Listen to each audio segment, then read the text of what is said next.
ওকে, তো একজন স্টুডেন্ট বলছে ম্যাম লাইফ বহুত খারাপ চলছে, আমার ফ্যামিলি মেম্বার বা বন্ধুবান্ধব কেউই আমাকে কোনোভাবে সাপোর্ট করে না, ভীষণ ডিপ্রেশনে চলে যাচ্ছি, ভীষণ প্রবলেমে আছি।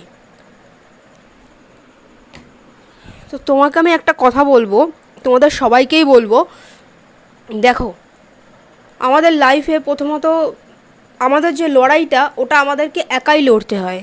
কেউ সাপোর্ট করলে ঠিক আছে, না করলেও ইজ ওকে, আমি আমার লড়াইটা একাই লড়বো এবং সেই লড়াইটা আমি জিতবো। যখন তুমি জিতছো, তোমার ভালো সিচুয়েশান আছে, তুমি কিছু অ্যাচিভ করেছো, তখন দেখবে তোমার সাথে তুমি প্রচুর লোকজনকে পাবে।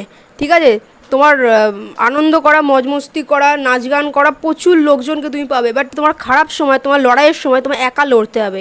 এটাই জীবন আর এটাই বাস্তবতা। এটাকে অ্যাকসেপ্ট করে নাও এবং লড়াইয়ের জন্য নিজের পাশে নিজে সবসময় থাকো।